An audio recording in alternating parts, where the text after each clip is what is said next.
दोस्तों नमस्कार। ले दे के तीन चीजें ही तो बची है। एक मुसलमान, दूसरा इस देश की राजनीति यानी सियासत और तीसरा भारत का मीडिया। भारत का मीडिया एक तरफ मुसलमान और दूसरी तरफ इस देश की राजनीति और सियासत उसके बीच में खड़ा है। तो क्यों नहीं आज मीडिया की लकीर पर चलकर देख लिया जाए, क्योंकि इस देश के भीतर पहली बार आतंकवाद का एक बिल्कुल अलग चेहरा पहलगाम में नजर आया है। और ये संयोग नहीं है बल्कि मौजूदा वक्त की हकीकत है कि भारत की राजनीति और सियासत उसी लीक पर चल रही थी और उसी बीच में आतंकवाद सामने आकर ठहर गया। इससे पहले भारत के भीतर जितनी भी आतंकवादी हिंसा हुई उसमें एक तरफ मुस्लिम और दूसरी तरफ सियासत बांटा जा सकता था, बांटा गया भी। लेकिन इस वक्त की परिस्थिति शायद पहली बार मुस्लिम समाज के भीतर से ये आवाज आई कि इस तरीके के आतंकवाद को हम कभी भी पनाह ना दे सकते हैं, ना ही उसके साथ खड़े हो सकते हैं।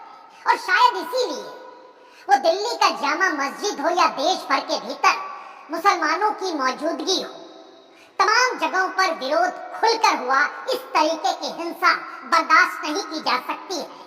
और पहलगाम का एक सच तो यह भी है कि वहां पर जो लोग मारे गए 26 लोग, उस कतार में कश्मीर का एक मुसलमान भी था, केरल के एक ईसाई परिवार का भी शख्स था, इस देश के हिंदू भी थे। लेकिन बात आज उसके आगे की है। सवाल ये नहीं कि कोई घटना हो गई और उस घटना को मीडिया किस नजरिए से देखता है। सवाल यह है कि जो आतंकवादी चाहते थे, क्या उसी तर्ज पर मीडिया इस देश को देख रहा है?